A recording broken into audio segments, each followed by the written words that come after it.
Bayangkan bauran pemasaran seperti membuat resep makanan. Produk adalah bahan utama yang dipilih. Harga adalah berapa biaya yang dikeluarkan untuk bahan-bahan tersebut. Tempat adalah dapur atau restoran di mana makanan itu disajikan. Dan promosi adalah cara kita mengundang orang untuk mencoba masakan itu. Seperti layaknya kopi yang mengombinasikan berbagai bahan untuk menciptakan hidangan yang lezat. Seorang pemasar menggunakan bauran pemasaran untuk membuat produk atau jasa yang menarik dan sukses di pasar. Bauran pemasaran atau marketing mix adalah kombinasi dari berbagai strategi dan alat yang digunakan oleh sebuah bisnis untuk memasarkan produk atau jasa mereka.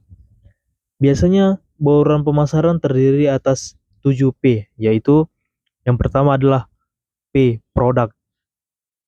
Apa yang dijual baik dari fisik maupun jasa. Selanjutnya adalah price, harga. Berapa harga yang dikenakan untuk produk atau jasa tersebut. Yang ketiga adalah place, tempat, di mana produk atau jasa itu tersedia atau dijual. Yang keempat adalah promotion, bagaimana produk atau jasa itu dikenal dan dipromosikan kepada konsumen. Yang kelima adalah people, orang, siapa yang terlibat dalam menyediakan layanan atau produk, termasuk dalam karyawan dan konsumen. Yang keenam adalah proses, bagaimana produk atau jasa itu disampaikan kepada konsumen, termasuk alur kerja dan prosedur. Ketujuh adalah physical evidence, yaitu bukti fisik. Unsur-unsur fisik yang menunjukkan kualitas produk atau jasa seperti desainer interior toko, kemasan, atau lingkungan bisnis. Adapun beberapa implementasi dari bauran pemasaran pada produk bibit tanaman kelapa sawit milik Pak Kansro. Yang pertama adalah produk. Berdasarkan hasil wawancara dengan Pak Kasro bahwa penerapan bauran pemasaran atau marketing mix dari aspek produk yang dihasilkan yaitu bibit tanaman kelapa sawit yang berkualitas dan selalu mengutamakan kualitas serta memprioritaskan kepuasan pembeli konsumen sehingga konsumen dengan mudah untuk melakukan pembelian dan konsumen tersebut bisa menjadi loyal terhadap penjual. Yang kedua, dari segi harga, price. Berdasarkan hasil wawancara dengan Pak Kasro, penjual bibit tanaman kelapa sawit terlihat bahwa penerapan marketing mix yang digunakan yaitu dengan memberikan harga yang sesuai dengan harga pesaing yaitu Rp25.000 per bibit dan bagi konsumen itu harga yang sangat terjangkau dengan pemberian kualitas yang baik. Yang ketiga, promosi. Berdasarkan hasil wawancara bahwa penerapan marketing mix yang digunakan oleh Pak Kansro penjual bibit tanaman kelapa sawit pada aspek promosi dengan mempromosikan melalui tetangga, keluarga, dan teman-teman yang disampaikan dari mulut ke mulut dan juga melalui relasi yang ada di sosial media. Kebetulan Pak Kasro juga memiliki Facebook, jadi di-share di media Facebook. Yang keempat ada place. Berdasarkan hasil wawancara bahwa penerapan marketing mix yang digunakan oleh Pak Kasro penjual bibit tanaman kelapa sawit pada aspek tempat yaitu di mana tempat atau lokasi yang digunakan sangat strategis, yaitu berada di pinggir jalan yang mana jalan tersebut ramai berada di daerah pasar dan dapat dijangkau oleh para konsumen. Maka dari itu, faktor tempat yang menjadi faktor sangat mempengaruhi keberlangsungan dari usaha tersebut. Yang kelima adalah people. Pada aspek ini, memberikan pelayanan yang baik dan selalu mengutamakan pelayanan kepada pelanggan yang membeli atau memesan produk bibit tanaman kelapa sawit. Dalam usaha penjualan bibit ini, tidak terdapat tenaga kerja yang menjualkan pemasaran produk bibit tersebut. Semua dilakukan secara mandiri oleh Pak Kansro. Yang keenam adalah proses. Nah, proses biasanya identik dengan keefisiensi waktu dan tingkat kemudahan.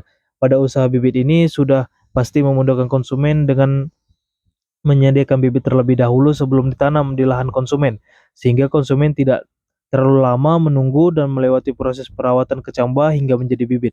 Yang ketujuh, bukti fisik atau physical evidence. Berdasarkan hasil wawancara, dalam hal bukti fisik yang digunakan oleh Pak Kansro, tidak ada hal yang baik dari segi kemasan. Kemasan yang digunakan yaitu dengan menggunakan polybag hitam tanpa motif yang dibungkus rapi dan bebas gulma dan hama. Nah, selanjutnya kita akan bahas mengenai siklus hidup produk milik Pak Kansro. Nah, siklus hidup Produk adalah konsep yang menggambarkan tahapan-tahapan yang dilalui oleh sebuah produk mulai dari pertama kali diperkenalkan ke pasar hingga akhirnya tidak ada lagi di pasar. Siklus ini biasanya terdiri dari 4 tahap, yaitu pengenalan, pertumbuhan, kedewasaan, lalu penurunan.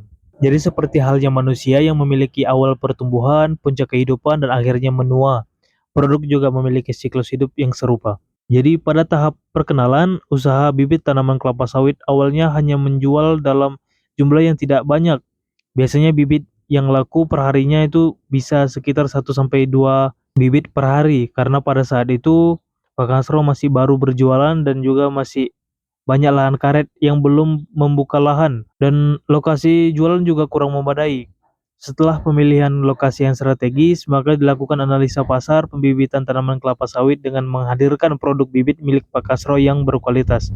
Dengan adanya media spanduk yang dibuat Pak Kasro dengan ukuran 2x2 dapat menarik daya konsumen agar mulai tertarik untuk membeli produk tanaman kelapa sawit milik Pak Kasro. Yang selanjutnya tahap pertumbuhan. Pada tahap ini usaha penjualan bibit milik Pak Kasro mulai dikenal oleh masyarakat banyak, dan lokasi penjualan juga sudah berpindah tempat dekat dengan pasar dan di pinggir jalan yang dimana ramai orang lewat. Dalam tahap ini, Pak Kasro mulai mengadakan promosi lewat tetangga, teman dan keluarga, dan juga lewat media sosial. Alhasil, hasil penjualan bibit tanaman kelapa sawit milik Pak Kasro mulai meningkat, yang biasanya terjual 1 sampai 2 bibit per hari, ini bisa sampai 10 sampai 20 bibit per harinya. Selanjutnya adalah tahap kedewasaan. Pada tahap ini, usaha bibit tanaman kelapa sawit pernah berhasil menjual bibit tanaman kelapa sawit itu miliknya sekitar 100 sampai 200 bibit per hari.